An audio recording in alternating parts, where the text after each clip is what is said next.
the impact of the US shutdown on global markets. Let's chat with Enzio Wonfield of MCL Assets Limited, who joins in live from London. Enzio, thanks for chatting with us here at ET Now. Clearly, the partial shutdown for the first time in 17 years has spooked global markets. What do you make of this situation, and how long do you think this shutdown will last? Well, the immaterial thing is really that the government is shut down. We kind of know the numbers, that it's all of 0.16% of US GDP that's at cost every year. We also know that it's only 1/3 of government that is shutting down, namely that portion of government which the congressional committees can appropriate money to, and of that 1/3, it's only 1/2 of that, so it's 1/6, again, 0.16% of US GDP. Not a big deal. The big deal is really that Congress is shut down. It's become an absolute zoo. They may have shut down the national parks in America, but they certainly have opened the national zoo called Congress. And so I think that this is the big deal because of the default concerns that are going to come from this later on. So that's the big deal. It's the congressional shutdown. It's not the government shutdown. The next big trigger, of course, is the debt ceiling issue. 17th October is an important day to watch out for. And the worry is that if the government can shut down, then it can also default on its debt, can it not?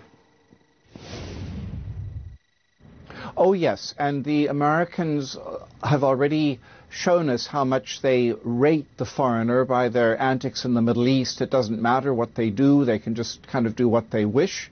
And so it seems as if, also from my many years on Capitol Hill, that the foreigner is for free. The foreigner doesn't count. And what I mean by that simply is that, so what for the American congressman from my hometown in America, Eugene, Oregon? It doesn't matter that international markets are going completely all over the place. The main thing is that he got through his bill in Eugene, Oregon, his tax deductions for the local residents kind of thing, okay?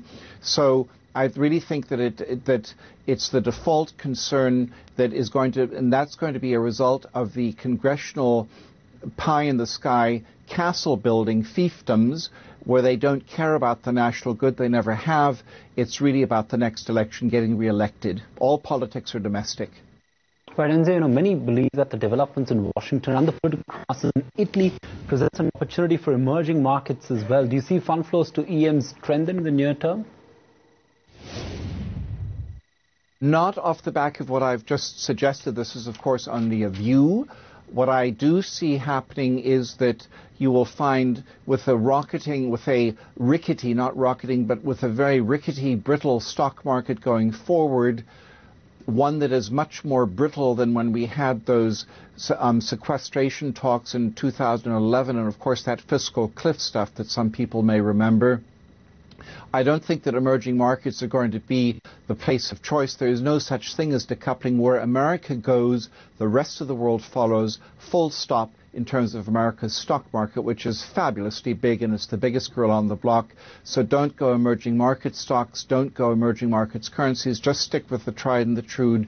Short the bonds, go long gold, go long Swissy, go long Australian, you'll at least be safe, and better safe than sorry.